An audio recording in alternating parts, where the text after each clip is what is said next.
Hey, what's up YouTube? It's Bobi, aka Paginator, and I'm here today with some scent-inspired book recommendations.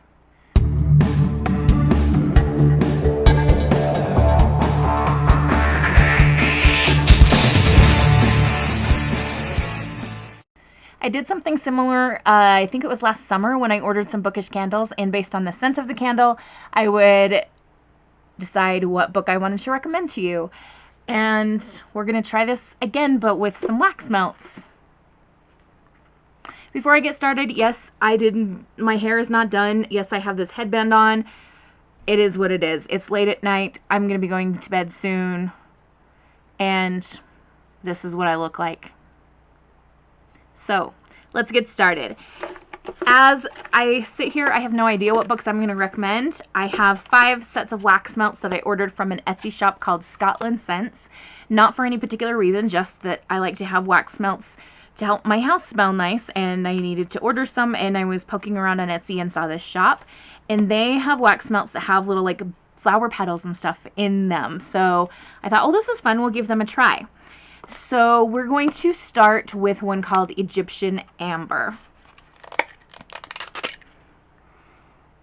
Ooh. Oh my heavens. How do I describe this scent to you?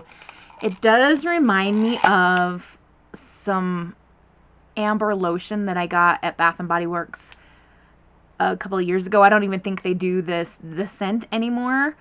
How would I describe it? It's floral, but also a bit musky. And I'll show you what the actual cubes look like with the flower petals in there. It's really pretty. So let me find a book to recommend. So after smelling that wax melt, I immediately went in my brain nighttime Arabian kind of night setting. And so I picked the book The City of Brass by S.A. Chakraborty. This is the first in a series, and it is beautifully written, and I got the feels for the characters and just, oh. So we have, maybe I should just read the back of it to you. I mean, that might work the best with the way that my brain's running today. In the markets of 18th century Cairo, thieves, tricksters, con artists, and outcasts eke out a living swindling rich nobles and foreign invaders alike.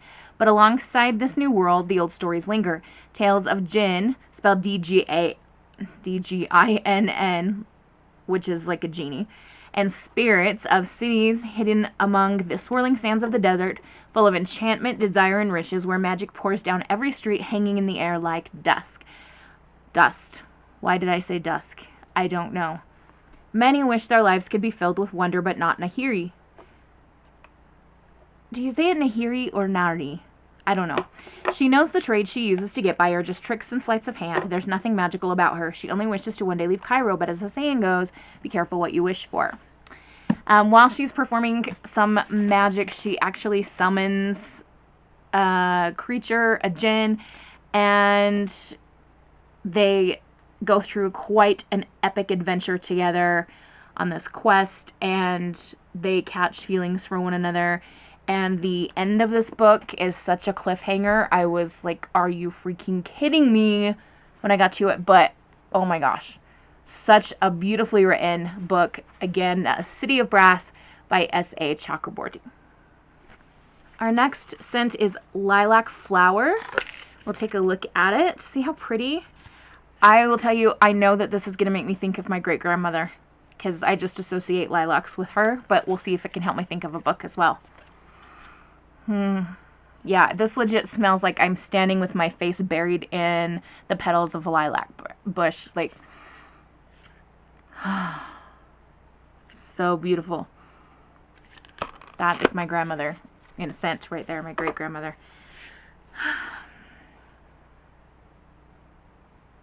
I'll be back in a moment.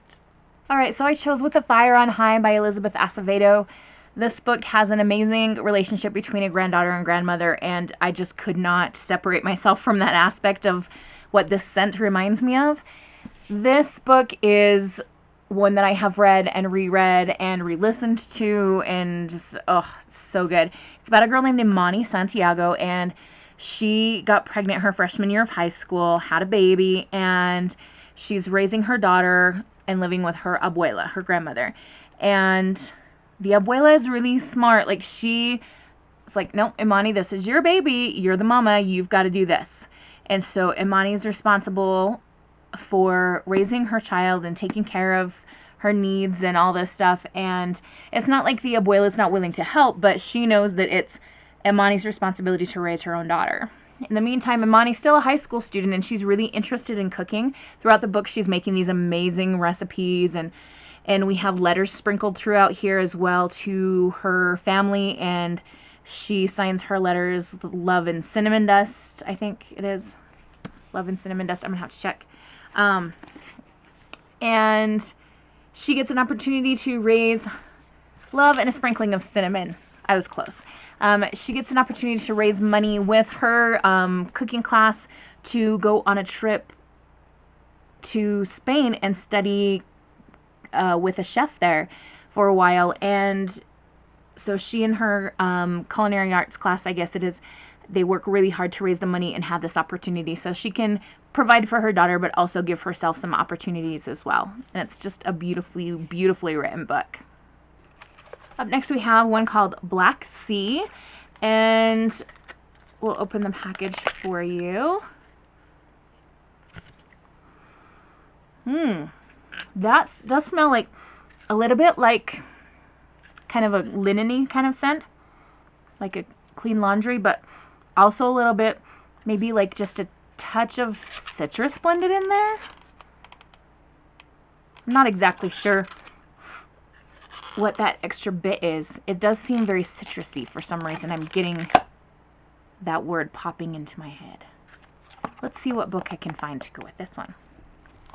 Alright, so I grabbed Seafarer by Natalie C. Parker. This is the first in a trilogy, and it is about a female crew of a ship, and I just remember like being so in love with this book when I read it. I'm very much into pirates, and I don't know why, because in real life pirates are bloodthirsty, violent people, but like the Captain Jack Sparrow pirate element, because I'm in love with him, and also like just the romantic nature of pirates' life on the sea. I don't know, something just is really appealing to me about that. And then we have this seafaring tale of an all-female crewed ship, and oh yes. I am going to read a bit of the dust jacket to you on this one. It says, after her family is killed by a corrupt warlord, Eric Athair, and his bloodthirsty army of bullets, Caledonia Styx, isn't that an awesome name, is left to chart her own course on the dangerous and deadly seas. She captains her ship, the Mors Navis, with a crew of girls and women just like her who have lost their families and homes because of Eric and his men. The crew has one mission, stay alive and take down Eric's armed and armored fleet. But when Caledonia's best friend and second in command barely survives an attack thanks to help from a bullet looking to defect, Caledonia finds herself questioning whether to let him join their crew. Is this boy the key to taking down Eric Athair once and for all, or will he threaten everything the women of the Mors Navis have worked for? Can you trust a boy? Some boys yes, some boys not so much. Alright, on to the next one. Up next we have Jasmine, and jasmine is possibly my favorite scent in the world. This is pretty heavily scented, like it might be a bit too strong for me, but still it's jasmine and I love it. Love it. I have room spray in my classroom to help like tamper down the middle school BO smells, and it's citrus and jasmine, and the kids are like, that smells like my grandmother. They think it's an old lady smell. I don't care. I like it. Anyway, let's find a book inspired by jasmine. Okay, so I almost picked up Serpent and Dove, but I thought, okay, I've talked about that book before. Everybody talks about that book in BookTube world, so let's pick something different. And so I picked up We Rule the Night. This is by Claire Eliza Bartlett. I mean, gorgeous cover, right? Now, this one, I grabbed because Jasmine always makes me feel like I'm like heading somewhere that's very different or foreign to me. And so I was looking for a book that's just kind of out of the norm of what I read. And this is a young adult book, which is very much in my norm, but the subject matter is very different.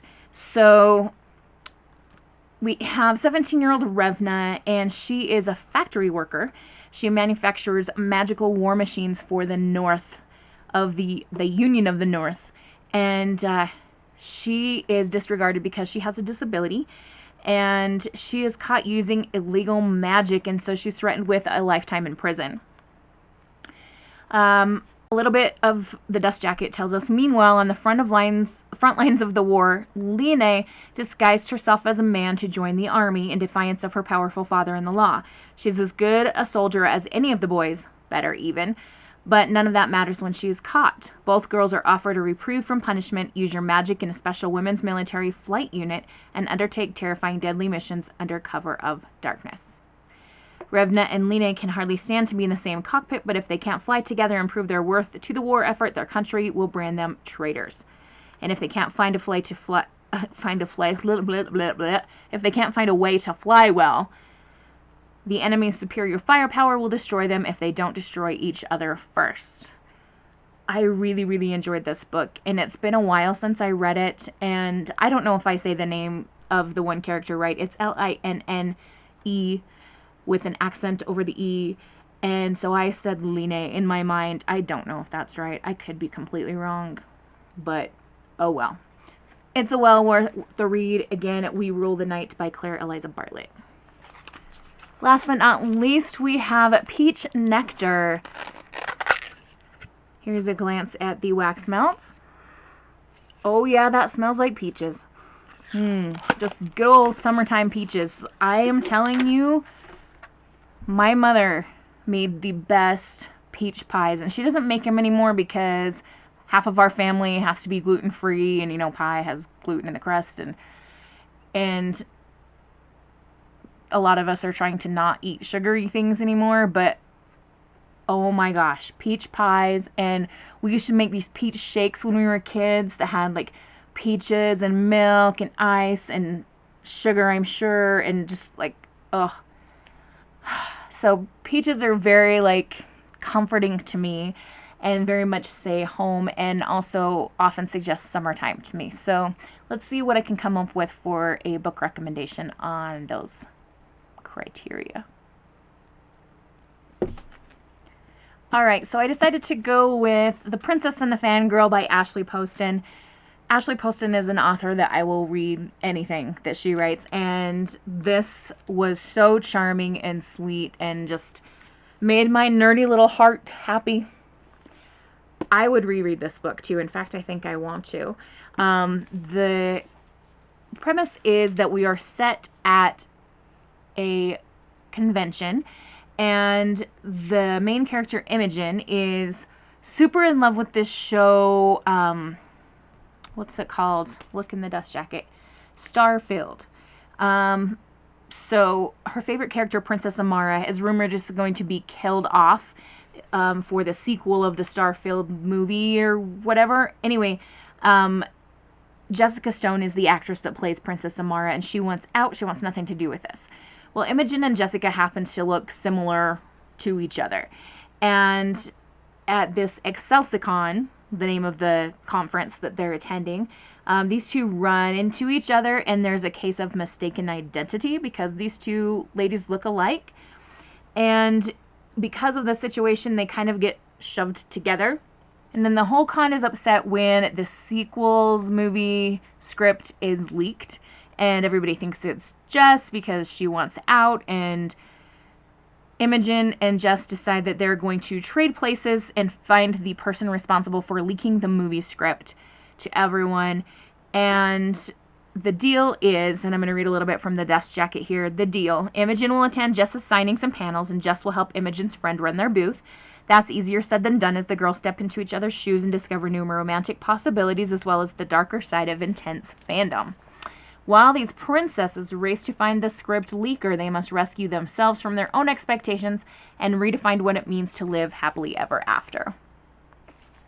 So we have nerdy fandom convention kind of things plus rom-com situations.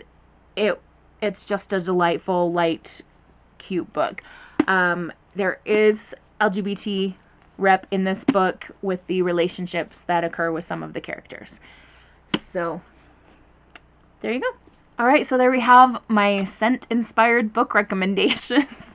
I know it's the weirdest possible premise for a book recommendations video that probably anyone has ever heard of, and that's okay because, again, look who you're watching. I'm weird. Anyway, I want to wish you all a wonderful, magical, and bookish day. Happy reading. Adios.